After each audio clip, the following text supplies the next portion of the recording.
The summit tabled a new dispensation for the CAR. It wants a joint body to lead the transition and an interim president elected by this body. It's also called for elections within 18 months. Rebel leader Michel Djotodia has agreed to the resolutions, a move predicted by Pretoria. What alternative would they have? If ECAS, the region itself, says, this is what we expect of you. How do you operate in an area where you are saying, I will not cooperate with my region. I will not cooperate with my continent. I have done things unconstitutionally. I've actually suspended the constitution. I've dissolved parliament. And I'm saying I will not cooperate with anyone. South African troops, meanwhile, are preparing to return home. The Emergency Chad Summit reluctantly agreed to this. We have taken a decision to withdraw our soldiers. And it is important to indicate the reasons why. We were in the Central African Republic on the basis of the agreement that was there between South Africa and Central African Republic. Our mission was to help train the soldiers, and the agreement details what was supposed to be done. Back home, tough questions in Parliament. At one point, the Defence Minister admitted the attack was a bolt from the blue. Sitting here, I'm still wondering how we lost it there. What happened? Is it that indeed the information was not there, or is it that we underestimated the extent? I've never heard of rebels which move around with mortars, heavy caliber machinery. Opposition parties questioned the poor defence intelligence and early warning systems. How is it possible that we didn't foresee that? Why did we not equip our soldiers appropriately? They had to do with what they had. There are many more questions that need to be asked. Should one not have an independent inquiry into everything that happened here? Because surely this has an implication for our forces that are deployed elsewhere as well. The timelines for the withdrawal of troops have not been disclosed. Their presence there has been a source of contention, especially after rebels killed 13 South African soldiers on a foreign battlefield. Abra Barbia, SABC News, Parliament. To take the story further, we now cross live to our Pretoria studio where David Zumenu is standing by. He's from the Institute for Security Studies. A very good evening to you, David. Thank you for joining us. We saw in that clip President Jacob Zuma saying the troops are coming back, giving reasons for withdrawing the troops, but somewhat this issue still veiled in secrecy. Has the South African government handled the situation well? Look, I think I'm not really well placed to comment on how South African government actually handled that issue. But what we can say is that the dynamics in the South African Republic have changed considerably from the past 10 days since the government with which South Africa enters into bilateral agreement collapsed and the president is now in exile.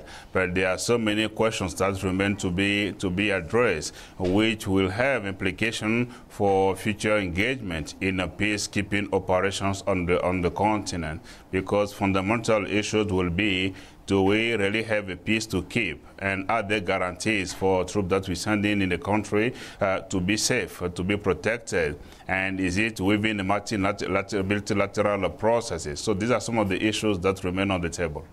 Well, talking about those implications then, should we be withdrawing our peacekeeping troops on the continent?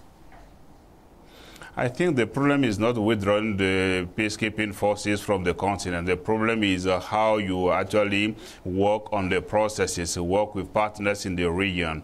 Because what's happened in the South African Republic, views from the country, from South African Republic, is that Bozize has lost the trust and the confidence of the regional allies, particularly Chad and Congo-Brazzaville, because those countries countries view the fact that the call that he asked for support from South Africa was a sign of lack of confidence in the regional mechanism, and therefore Chad particularly did not really do much to stop the rebel who decided to walk into car.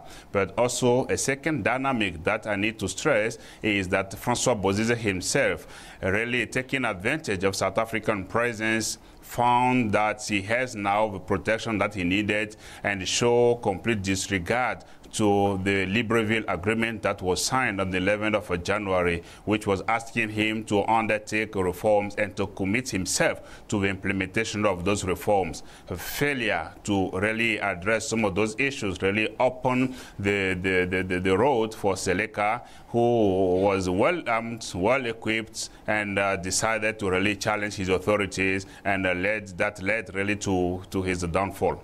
Let's talk about Chad there for a minute. We're seen as a defining force on the continent when it comes to issues. We saw disagreements happening at that summit yesterday when they broke down into deliberations. Do you think the view that the other countries have of South Africa has somewhat changed? I think South Africa did enjoy, or that is still enjoying, some kind of comparative advantage. Let us not remember that South Africa is a functioning democracy with functioning institutions that many people aim at.